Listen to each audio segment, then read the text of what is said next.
யாரு எங்க எப்ப விடியல பார்க்க போறாங்கிறத முடிவு பண்றது இயற்கை இல்லை. ஸோ நம்ம எல்லாருமே எதிர்பார்த்து காத்துட்டு இருந்த விக்ரம் ட்ரெய்லர் வந்து ரிலீஸ் ஆகிடுச்சு. இந்த விக்ரம் ட்ரெய்லரை பார்த்துட்டு சில பேர் இதுதான் கதை, இப்படி தான் இருக்கும் கதை இதுதான் அப்படின்னு சொல்லிட்டு சில பேர் சொல்லுவாங்க. தயவு செஞ்சு நம்பாதீங்க. ஏன் அப்படின்னா இந்த ட்ரெய்லரை பார்த்து இதுதான் கதை அப்படின்னு சொல்லிட்டு எந்த ஒரு முடிவுக்குமே வர முடியல. இதுக்கு முன்னாடி லோகேஷ் கனகராஜ் அவர்களோட இயக்கத்தில் வந்த மாஸ்டர் அப்படிங்கிற படத்தோட ட்ரெய்லர் வரும்போது அதை பார்த்து நம்ம வந்து ஒரு கதையை வந்து சொல்லலாம். இவர் வந்து ஒரு காலேஜில் ப்ரொஃபஸராக இருந்தார். அவர் வந்து அங்கேருந்து டிஸ்மிஸ் ஆகி ஒரு ஸ்கூலுக்கு போனார். அந்த ஸ்கூலில் இப்படிலாம் நடந்தது. அதை தட்டி கேட்குற அந்த இடத்துல வில்லனாக இருக்கக்கூடிய விஜய் சேதுபதியை எப்படி வந்து அவர் கொன்னார் அப்படிங்கிறது தான் அந்த கதை. ஆனால் இந்த ட்ரெய்லரில் அப்படி எதுவுமே நம்மளுக்கு புரியலை. ஆனால் ஒன்றே ஒன்று மட்டும் நல்லா புரியுது. கமல் சார் வந்து ஒரு பக்கம் விஜய் சேதுபதி, இன்னொரு பக்கம் ஃபகத் ஃபாசில்னு கதரை விட்டுக்கிட்டு இருந்திருக்காரு. இருக்கிற படத்தில் இருக்கிற எல்லா வில்லன்களையும் கதரை விட்றாரு அப்படிங்கிறது மட்டும் கிளியராக தெரியுது.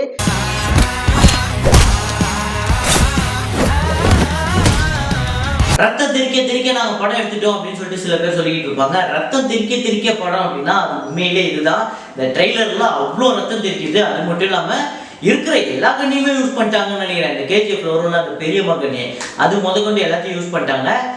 ட்ரெய்லரை பார்க்கும்போது ஒன்று கிளியராக தெரியுது. இந்த படத்தில் வர விக்ரம் அப்படிங்கிற இந்த ரோல் வந்து 87 வந்த அந்த படத்தில் வந்து அதே ரோல் தான். ஏன் அப்படின்னா அந்த படத்துலையும் இப்படி தான் ஒரு மான்ஸ்டராக இருப்பார். யாருக்குமே அடங்க மாட்டார். அவருக்கு என்ன தோணுதோ அதுதான் செய்வார். எல்லாரையுமே ஓட விடுவார். அதே விக்ரம் தான் இப்பயும் வந்திருக்காரு. இன்னைக்கு இந்த சின்ன பசங்கள்லாம் வச்சு செஞ்சுக்கிட்டு இருக்காரு. வேற லெவலில் செய்கிறாரு. ஸோ ஆடியோ சாங்ஸ் எல்லாமே ரிலீஸ் ஆகிடுச்சு. எல்லாமே வேற லெவலில் இருக்குது. அனிருத் அவர்களை வந்து பயங்கரமாக பாராட்டிக்கிட்டு இருக்காங்க. அதுவும் வேஸ்டட் அப்படிங்கிற ஒரு சாங்கை வந்து பயங்கரமாக கொண்டாடிக்கிட்டு இருக்காங்க. அனிருத் சேர்றா அப்படின்லாம் வந்து வேற லெவலில் வந்து ஃபயர் விட்டுட்டு இருக்காங்க.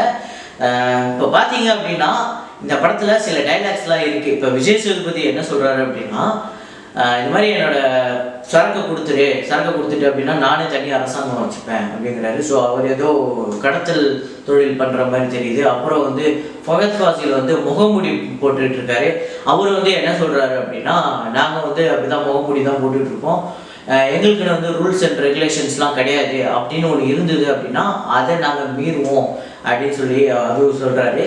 அப்புறம் இன்னொரு பக்கம் ஒரு போலீஸ் வந்து என்ன சொல்கிறாரு அப்படின்னா, இந்த மாதிரி முகமூடி போட்டவங்களை வந்து நம்ம அழிக்கணும் அப்படின்னா இன்னொரு முகமூடி போட்டவங்களை தான் நம்ம வந்து கூப்பிடணும் அப்படின்னு சொல்கிறாங்க. அப்போ கமல் சாரை காட்டுறாங்க. ஸோ இது எப்படி இருக்கும் அப்படின்னா, இந்த 87 அந்த விக்ரம் அப்போ இறந்துட்டதா சொன்ன அந்த படத்தில் இறந்துட்டதா சொன்ன அந்த விக்ரம் உயிரோடு தான் இருக்காரு.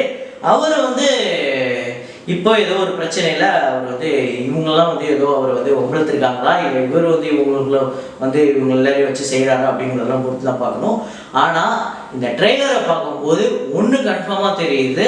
இந்த பேன் இந்தியா ஃபிலிம்லாம் சொல்லுவாங்கள்ல, அதெல்லாம் வந்து வார்த்தையாலேயோ இல்லை வந்து ஒரு எழுத்தாலேயோ எங்கேயும் சொல்லாமல் ட்ரெய்லராலேயும் மேக்கிங்காலேயும் நான் ஒரு படத்துக்கு வந்த எதிர்பார்ப்புனாலையும் விக்ரம் படம் அப்படிங்கிறது வந்து ப்ரூவ் பண்ணியிருக்கு. ஸோ உண்மையிலே பேன் இந்தியா ஃபிலிம் அப்படிங்கிறது இதுதான். ஸோ ஜூன் 3 உங்களை மாதிரி நானும் எதிர்பார்த்து காத்துக்கிட்டு இருக்கேன். ஸோ இதே மாதிரி ஒரு வீடியோவில் மீண்டும் உங்களை நான் சந்திக்கிறேன். Signing off.